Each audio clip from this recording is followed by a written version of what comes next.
उस्मानाबादची राहत urban society महाराष्ट्रातली पहिली इस्लामिक बँक ठरेल। 2008 साली सुरू झालेल्या सोसायटीकडे 24 लाखांचं भागभांडवल आहे। मुस्लिम आणि गैरमुस्लिमांनी 1,65,00,000 ठेवी ठेवल्या आहेत। 72 लाखांचं कर्ज वाटप झालंय। ही संस्था कर्जावर व्याजही घेत नाही आणि ठेवीवर व्याज देतही नाही। बँकेची कर्ज वसुली 98% आहे। व्यवहार 7 कोटींवर पोहोचलाय। कर्ज देण्यामध्ये आम्ही अशा लोकांना विशेषतः करून कर्ज देतो जे की आम्हाला खात्री आहे की हे परत देऊ शकत नाही, त्याच्याकडे काहीच भांडवल किंवा जामिनीसाठी काहीच नाही, तसल्या लोकांना आम्ही कर्ज देतो आणि तसल्या लोकांना आम्ही वर उंचवण्याचा प्रयत्न करतोय। ते लोनची जी पद्धत आहे ती आणि म्हणजे बगर व्याज आहे आणि व्याज घेत नाही त्याला, त्याच्यापासून बराच फायदा झाला आमचा। 3-4 वर्ष झाले त्यांच्या कंटिन्यू मी पैसे घेतो, बिनव्याजी महिन्याला त्यांचा हप्ता भरतो।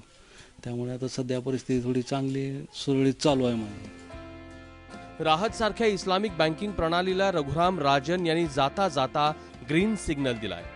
आरबीआयचा वार्षिक आराखडा गेल्या आठवड्यात सादर झाला। त्यात इस्लामिक बँकांविषयी आरबीआयनं मत नोंदवलंय।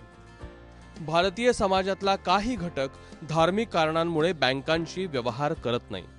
इस्लाममध्ये व्याज देणं आणि घेणं शरियाच्या विरोधात आहे, हे लक्षात घेता अल्पसंख्याक समाज मुख्य प्रवाहात यायला हवा। त्यासाठी सरकारसोबत चर्चा करून व्याज फ्री बँकिंग मॉडेल आणण्याची आरबीआयची तयारी आहे। 2012 साली अल्पसंख्याक आयोगानं व्याज फ्री इस्लामिक बँकांची शिफारस केली होती। अर्थमंत्री पी चिदंबरम यांनी 2013 साली आरबीआयला आपलं मत द्यायला सांगितलं होतं। मी म्हणेन की समाजातल्या सगळ्या घटकांची आपल्यामध्ये त्यांना आपण सहभागी करून घेतलं पाहिजे, सगळ्या घटकांना। त्याच्यात मुल्ला मौलवी पण आले। याच्यामुळे काय होईल की मुस्लिम समाजामध्ये सर्वसाधारण तरुणांना जे आज बेकार अवस्थेत आहेत ते फिरत आहेत त्यांना काम मिळेल। बँक 1 लाख रुपये कर्ज देत नाही, त्याच्यातले अर्धे निम्मे कर्ज देते, 50,000 देते।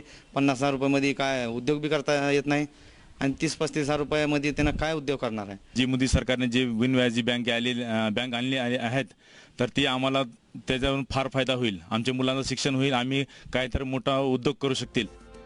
इस्लामिक बँकांच्या मॉडेलविषयी आरबीआयच्या अंतर्गत कमिटीनं आपला अहवाल यावर्षी फेब्रुवारी महिन्यात मोदी सरकारला सादर केला।